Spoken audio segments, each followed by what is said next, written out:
அப்ப என்ன இந்த ராஜாவினுடைய இந்த குரல் பதிவை பார்க்கிற போது மிகப்பெரிய அளவில் இந்த நாட்டை நாசப்படுத்தியவர்கள், இந்த நாட்டினுடைய பொருளாதாரத்தையே சுரண்டுகிற அளவிற்கு மாபெரும் கொள்ளையடித்து கொளுத்து கிடக்கிற, ஊழல் செய்து ஊழலிலே திளைத்துக் கொண்டிருக்கிற இந்த கும்பல், திமுகவை என் கைப்பிடிக்குள்ள வச்சிருக்கிறேங்கிற இந்த ராஜா.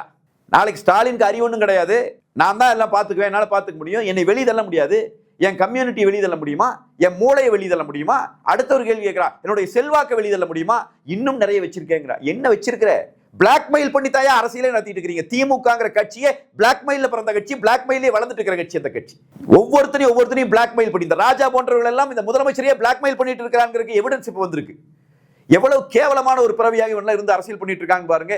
இந்த அரசியலை புறங்காண வேண்டும். இவங்களுக்கு இந்த ராஜா இன்னைக்கு இந்த நேரத்தில் வெளியிடப்பட்டிருக்கிற அந்த ராஜாவினுடைய குரல் பதிவு என்பது எவ்வளவு அருவருக்கத்தக்க அயோக்கியத்தனமான மோசடி அரசியலை கொஞ்சம் கூட அச்சம் இல்லாமல் இந்த திமுக காரங்களா செஞ்சிட்டு இருக்கிறாங்க வெளிப்படையான எடுத்துக்காட்டு.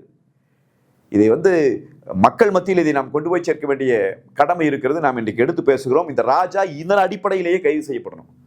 கலைஞர் டிவிக்கு பணம் போச்சுங்கிறது ராஜாவினுடைய ஒப்புதல் வாக்கு மூலமா இல்லையா?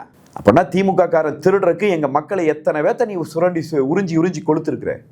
இதையெல்லாம் மறைக்கிறதுக்கு தனியா ஜாதி அரசியல் பேசுறீங்க, இதையெல்லாம் மறைக்கிறதுக்கு தனியா மத அரசியல் பேசுறீங்க. இந்த மதங்களுக்கெல்லாம் நாங்க தான் பாதுகாப்பு, இந்த ஜாதிக்கெல்லாம் நாங்க போராடுறோம். எங்கடா நீங்க பாரு, என்னடா டே, வயிறு வாயில எரியுதியா?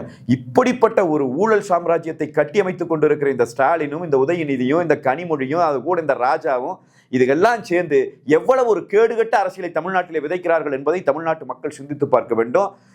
இந்த திமுகவுக்கு கொடுக்கிற மரண அடி எந்த ஜாதியா வேணா இருங்க, எந்த மதமா வேணாலும் இருங்க, நீங்க யாராக வேண்டுமானாலும் இருங்க, தமிழ்நாட்டிலே வாழ்ந்து கொண்டிருக்கிறவர்கள், இந்தியாவில் வாழ்ந்து கொண்டிருக்கிறவர்கள் தெரிந்து கொள்ளுங்கள், இவர்கள் தேச துரோகிகள்.